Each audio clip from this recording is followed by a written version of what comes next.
베드로를 찾아가심, 베드로를 부르심. 그런데 다른 제목으로 베드로의 4대 발견, 이런 말씀이 되겠습니다. 예수님께서 베드로를 부르셨는데 베드로가 4가지의 큰 발견을 했다, 그거예요. 그래서 베드로의 4대 발견. 자, 예수님께서 여러 가지 능력을 행하시면서 이곳을 저곳을 다니시며 복음을 전합니다. 많은 사람들이 몰려왔습니다. 그래서 하나님의 말씀을 증언하셨고 사람들은 하나님의 말씀을 듣고 따랐습니다. 그러다가 게네사렛 호수까지 갔습니다. 나사렛 호수를 말하는 겁니다.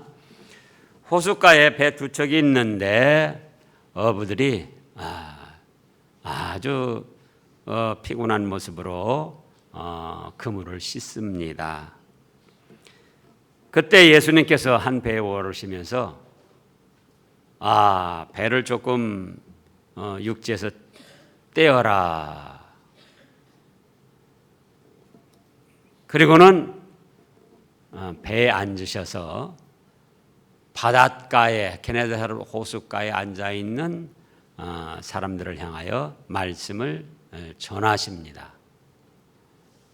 바닷가 해변가가 비슷하니까 바다에 배를 띄우시고 그렇게 비스듬히 이렇게 층층이 앉아 있는 그런 무리들을 향하여 말씀을 전하신 거죠.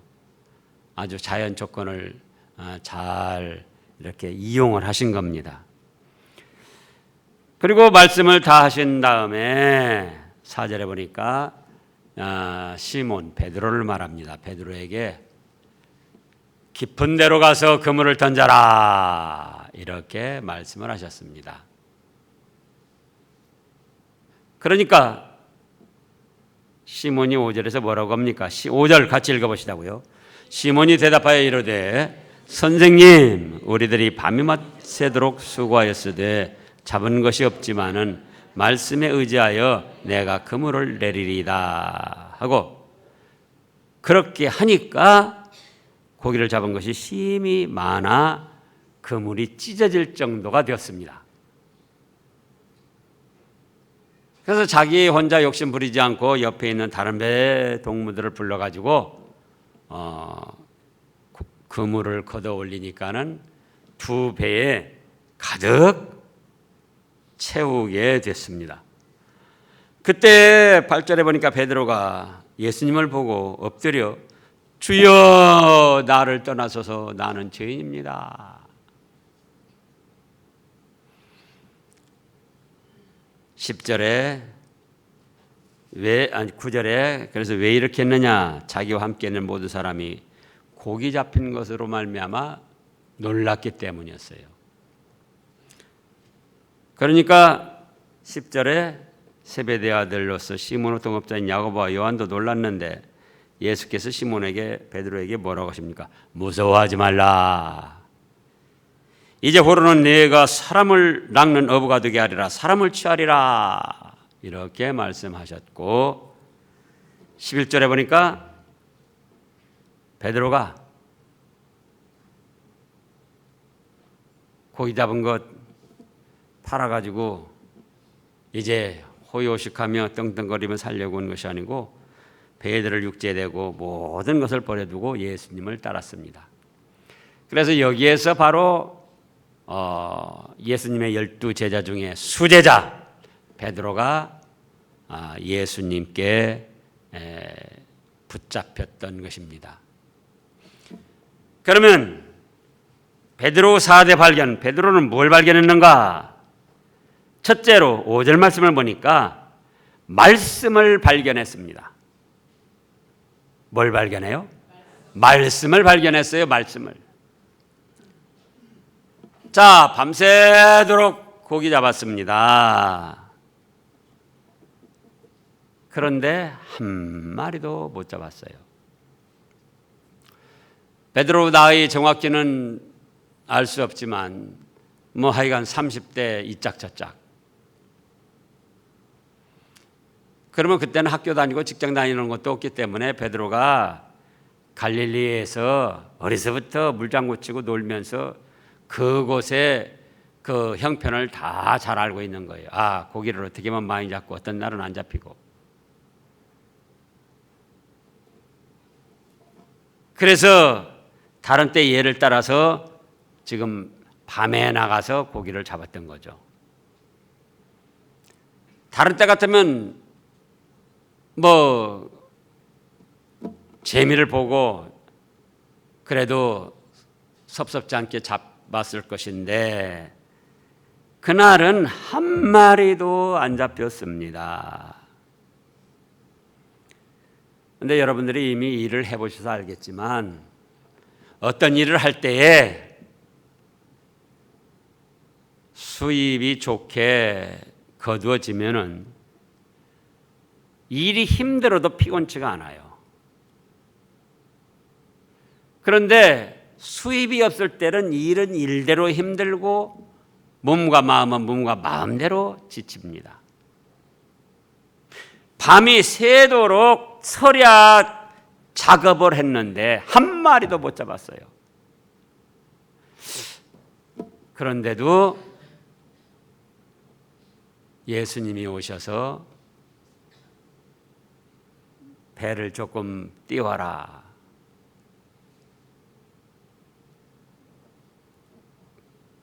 이미 그물을 씻고 이제 들어가서 아침도 먹고 쉬어야 됩니다. 마음과 몸이 여간 지치고 피곤한 게 아니었어요. 그런데 예수님이 말씀을 전하시고 배를 조금 띄어라 할 때에 선한 마음으로 순종을 했어요. 3절에 보면은 예수께서 한 배에 오르시니 그 배는 시몬의 배라 육지에서 조금 떼기를 청하시고 앉아서 배에서 무리를 가르치더니 아니 예수님 나 지금 밤새도록 수고했지만 피곤하고 지쳐가지고 나 집에 가야 됩니다. 그물 씻는 거 안 보입니까? 고기도 한 마리 못 잡은 거 안 보입니까? 불난 잡아서 부채질합니까? 도와주지는 못할 망정 밤새도록 수고하고 철야 작업하면서 한 마리도 못 잡고 집에 가서 이제 쉬어야 하는데 아침밥도 못 먹게 오고 또 그런 배를 띄우라고 하면서 뭐 돈 줄 겁니까? 그러지 아니하고 선한 마음으로 예수님의 말씀을 받아들여서 배를 육지에서 조금 띄웠어요.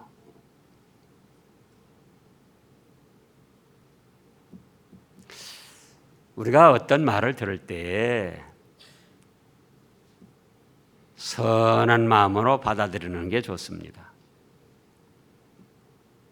물론 사기꾼, 이단, 사이비한 자들의 말을 선하게 받아들이면 안 되지만은 학교에서 학생들이 선생들의 가르침을 선하게 받아들이는 거예요. 병원에서 의사들이 환자에 말할 때 환자들이 의사가 아는 내용 다 모릅니다. 설명해줘도 다 몰라요. 그러나 선한 마음으로 받아들여서 그대로 하는 거예요. 교회에서도 마찬가지입니다. 말씀을 다 이해하고 깨닫고 받아들이는 게 아니에요. 하나님의 말씀이라면은 그냥 선하게 받아들이는 거예요. 이때 여기서 베드로가 아까 그랬죠. 지금 밤새도록 수고해서 잡은 것도 없고 난 피곤하고 지쳐서 집에 가서 쉬어야 됩니다. 지금 이 형편을 보면 모릅니까? 나는 가야 됩니다. 그리고 자기 생각대로 고집을 했더라면은 어떻게 됐겠습니까?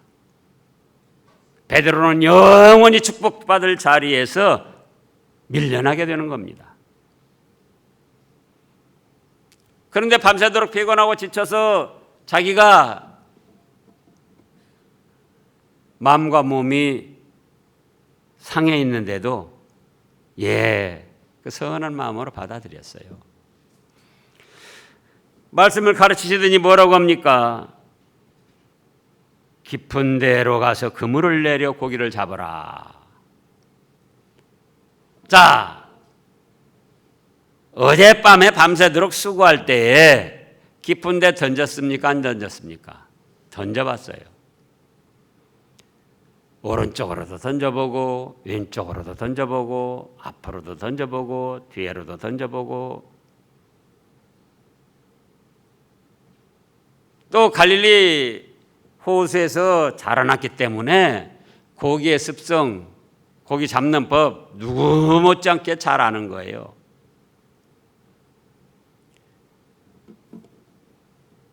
그러면 여기 물고기라고 보는 것이 물고기도 밤에는 캄캄하니까 자기들이 쉬려고 깊은 데로 갑니다. 물고기의 습성이. 그리고 먼동이 타고 아침에 오면 밤새도록 물고기들도 이제 쉬었잖아요. 그러니까 먹을 것을 찾아서 물가로 나오는 거예요. 그런데 물가에다가 던지라고 한 것이 아니고 깊은 곳으로 가서 그물을 던지라는 거예요. 그러면 이거는 베드로의 경험상 맞지 않는 말씀이에요. 상식적으로 낮에는 낮은 대로 나오고 밤에는 깊은 데로 들어가는데 그 상식적으로 고기의 그 생리적 습성에 맞지 않는 거예요. 그럼에도 불구하고 베드로는 뭐라고 지금 합니까? 5절에 보니까 선생님, 우리들이 밤이 새도록 수고하였으되 잡은 것이 없지만은 말씀에 의지하여 내가 그물을 내리리다 한 이것이 예수님의 말씀을 발견한 거예요. 아하! 그동안도 지금 3절에서 말씀을 들었잖아요. 선한 마음으로 배를 띄고 그 다음에 무리를 가르칠 때 말씀을 들었어요. 아, 그렇구나. 피곤하고 지친 마음은 몸이고 마음이지만은 말씀을 듣고 보니까 깨달음이 오고 평화가 찾아온 거예요. 거기다가 대고 깊은 데로 가서 그물을 던져라. 그러니까 그래, 내가 밤이 새도록 수고하고 내 경험상, 상식상, 물고기의 습성상 맞지 않는 거지만은 주님의 말씀대로 하면은 이루어질 것이다. 그래서 밤이 새도록 수고하였으되 잡은 것이 없지만 말씀에 의지하여 내가 그물을 내리겠습니다 하고 깨달았을 뿐만 아니라 6절에 보니까 순종을 했습니다. 그렇게 하니 순종을 했어요. 하나님의 말씀, 예수님의 말씀은 믿고 순종하면 그대로 이루어질 것을 믿는 말씀을 발견하였다 그거예요. 자, 우리가 전도서 5장을 보겠습니다. 전도서 5장. 구약 전도서 5장 952쪽쯤에 5장 1절.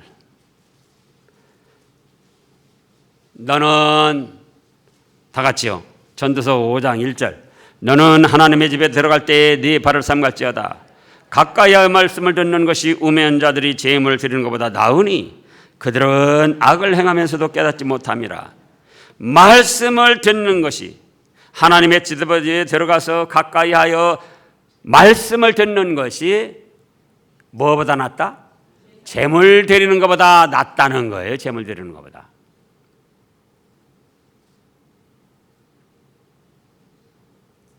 그래서 우리가 이해를 하든 못하든 내 마음에 맞든 안 맞지 않든 하나님의 말씀이라고 할 때는 선한 마음으로 받아들여야 된다 그거예요.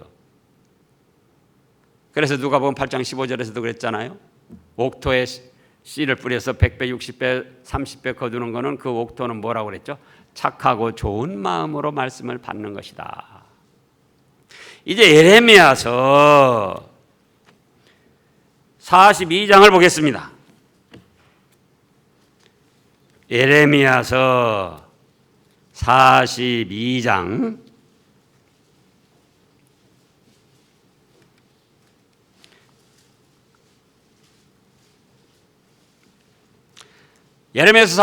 6절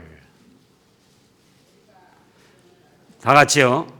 우리가 당신을 우리 하나님 여호와께 보내면 그의 목소리가 우리에게 좋든지 좋지 않든지를 막론하고 순종하려 함이라. 우리가 우리 하나님 여호와의 목소리를 순종하면 우리에게 복이 있으리로다 하니라. 이것이 말씀을 발견한 거예요.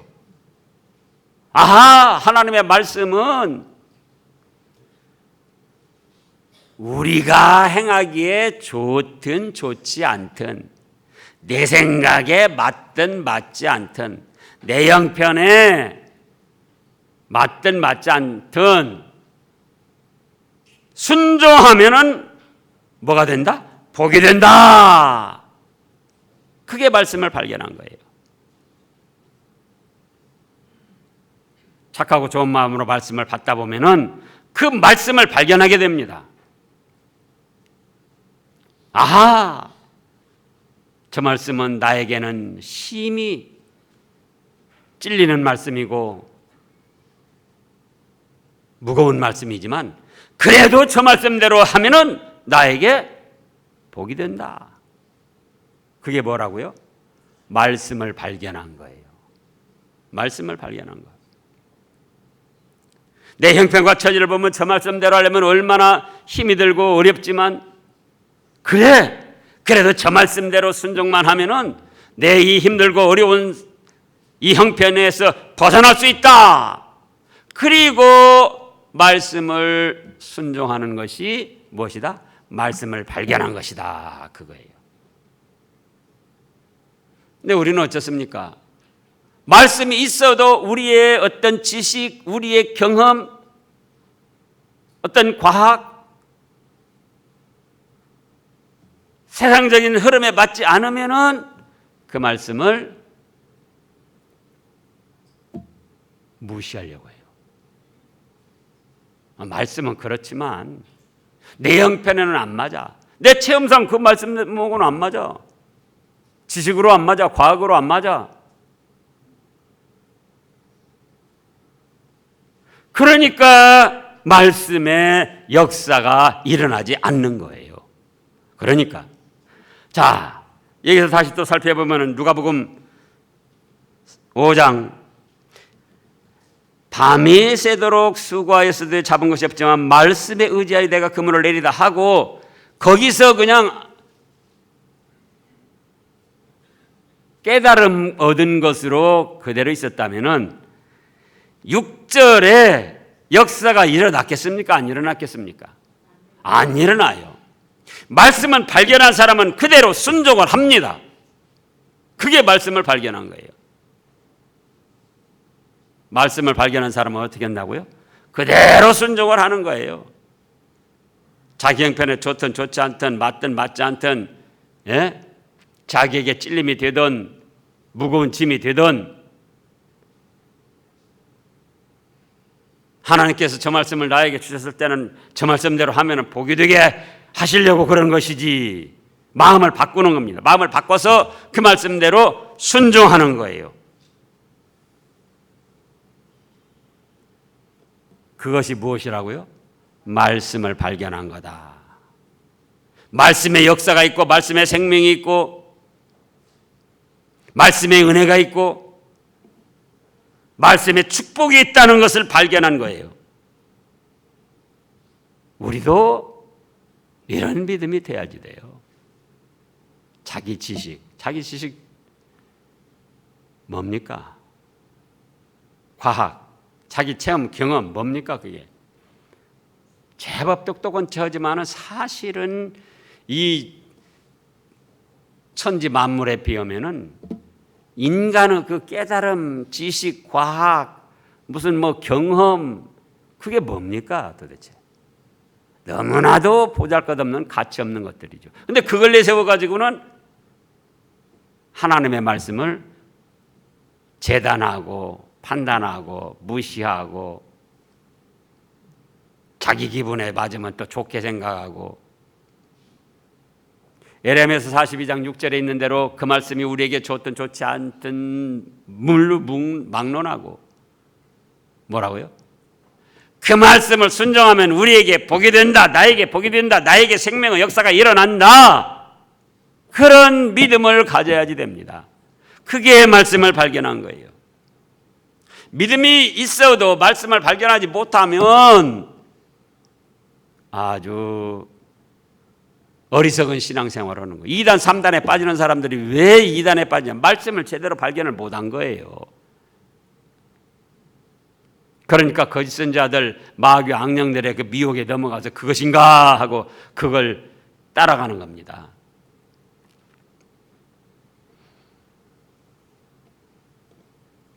자, 잘 아는 대로 데살로니가 후서 2장을 보겠습니다. 데살로니가 후서 2장. 2단에 따라가는 사람들이 왜 따라가는가? 자기들은 말씀 가지고 옵니다. 신천지도 말씀 가지고, 여호와 증인도 말씀 가지고, 몰몬교도 말씀 가지고, 통일교도 말씀 가지고. 데살로니가 후서 2장 9절 말씀부터 읽어보세요.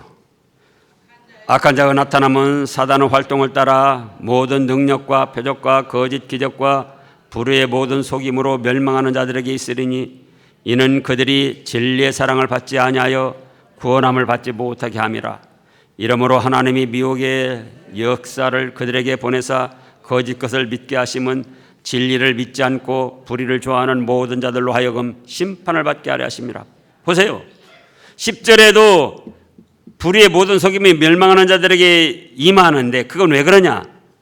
그 사람들은 진리의 사랑을 받지 아니하는 거예요.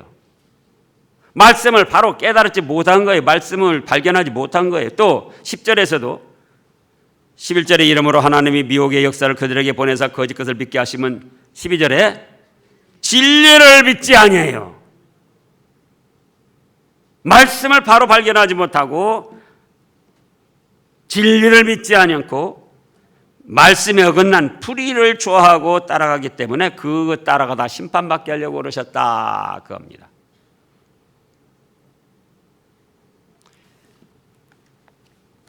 말씀을 발견해야 됩니다. 착하고 좋은 마음으로 말씀을 받아서 그 말씀을 순종하면 복이 되고 생명의 역사가 있고 은혜가 되고 영원한 천국의 상급이 있고, 말씀을 발견해야지 돼요. 그 다음에 두 번째로는 주님을 발견했습니다. 5절에서는 분명히 선생님 이렇게 말했습니다. 그런데 말씀대로 하게 보니까, 말씀을 발견하고 순종하고 보니까 그물이 찢어지게 잡혔습니다. 2배 가득 차게 잡혔습니다. 8절에서 베드로가 뭐라고 합니까? 그렇게 만선이 된 거, 많이 잡은 거, 성공한 거, 그걸로 기뻐한 것이 아니고 예수의 무릎 아래 엎드려 이르되 뭐라고 합니까? 주여 나를 떠나소서. 5절에서는 뭐라고 그랬다고요? 선생님. 일반적인 선생님이에요. 그런데 8절에 와서는 주여 나를 떠나소서. 아하, 어젯밤에 내가 밤새도록 수고할 때 고기가 왜 그렇게 한 마리도 안 잡혔는가? 예수님이 그 고기들을 움직이셨구나.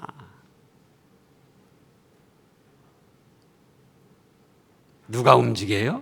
예수님이. 오른쪽으로 던지면은 예수님이 그 옆에 있는 고기들에게 야야야 왼쪽으로 가라, 왼쪽으로. 왼쪽으로 던지면 야 이제는 앞쪽으로 가라. 앞쪽으로 던지면 야 이제 또 뒤쪽으로 가라. 아무런 데를 한 마리도 못 잡느냐 그거예요. 그러더니 말씀대로 또 하니까 지식과 경험과 물고기들의 생리적 습성을 초월해서 말씀대로 하니까 2배에 가득하게 고기가 잡혔다. 그 한 번 던지는데 이거는 말씀의 역사를 이루시려고 예수님께서 바닷속에 있는 고기들을 깊은 데 전부 모아놓은 것이다. 바로 이분이 하나님의 아들 예수님 주님이시요 바닷속의 물고기까지도 얼마든지 운영하시는 경영주시구나. 주님을 깨달은 거예요. 주님을 발견한 거예요.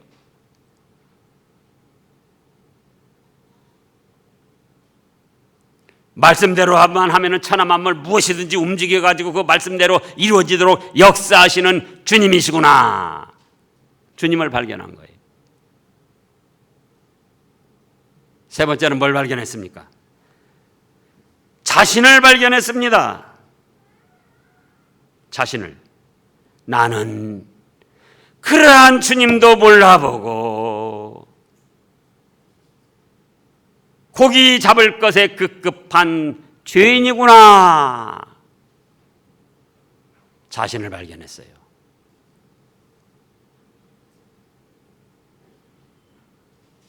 그래서 주여 나를 떠나서 나는 죄인입니다. 이는 자기 및 자기와 함께 있는 모든 사람이 고기 잡힌 것으로 말미암아 놀라고 세베대 아들로서 시몬의 동업자인 야고보와 요한도 놀랐음이라. 어제 저녁에는 바닷속에 물고기를 움직여서 내 그물을 피하도록 하신 예수님, 또 오늘은 바닷속에 물고기를 깊은 곳으로 모아가지고 내가 그물 한 번 던질 때 말씀에 순종할 때 그 말씀대로 역사가 이루어지게 경영하신 예수님, 그에 비하면 나는 그것도 모르고 고기 잡기에 급급해가지고 내 육신에 먹고 살 일에 급급해가지고 주님을 몰라본 죄인이구나. 자기를 발견한 거예요. 그리고 네 번째는 이제는 사명을 발견했습니다. 10절에 세베대 아들로서 시몬의 동업자인 야고보와 요한도 놀랐음이라. 여호와께서 예수께서 시몬에게 이르시되 무서워하지 말라. 이제 후로는 네가 사람을 취하리라. 그랬더니 11절에 뭐예요? 그들이 베드로를 육지에 대고 모든 것을 버려두고 예수를 따르니라. 아하, 내가 할 일은 이것이구나. 예? 육신에 먹고 살기 위해서 고기 잡을 일이 아니구나. 체험과 경험, 물고기의 생리적 습성, 그걸 초월해서 만능으로 역사하시는 예수님,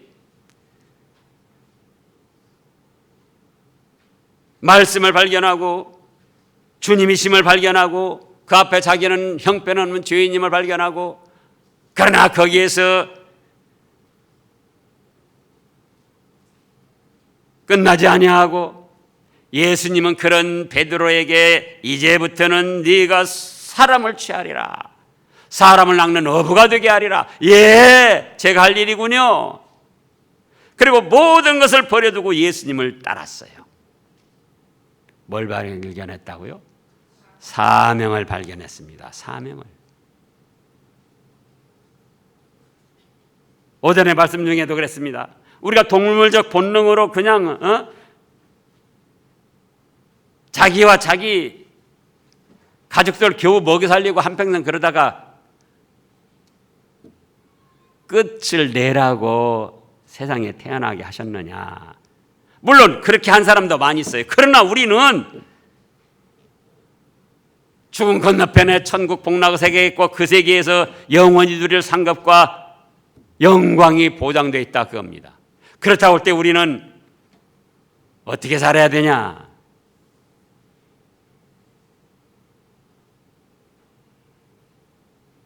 그리스도 편지로서 사명의 삶을 살아야 된다 그겁니다. 하나님은 어떤 분이시고 예수님은 어떤 분이시고 성령님은 어떤 분이시고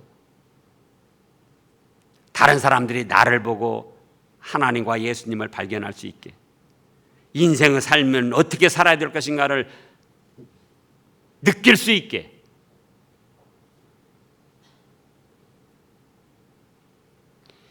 예수님을 따라서 어떻게 하고요? 사랑하고, 또요, 말씀에는 여기서도 있듯이 말씀에는 순종하고, 말씀을 발견해서 순종하고. 그런데 희생이 없이는 안 된다. 몸과 마음과 시간과 정성을 들이고 물질을 들여서 내 자신을 사랑하고 말씀 순종하는데 희생해 나가고. 그러나 거기서 끝나는 것이 아니고 그 다음에는 생명이 있고 그 다음에는 영광과 찬란한 상급이 있는 높임이 있는데,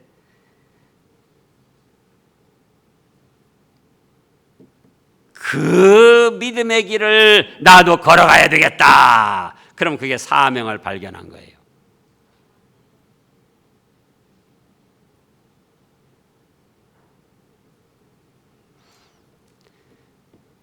그래서 우리도 착하고 좋은 마음으로 말씀을 받아서 말씀을 발견하고 주님을 발견하고 주님 앞에 나 자신을 발견하고 사명을 발견해서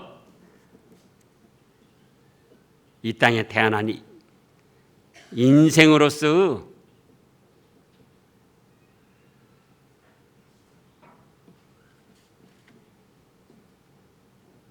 사명을 완수하고, 예수님이 말씀하셨죠. 다 이루었다. 그렇게까지는 못한다 할지라도 주님,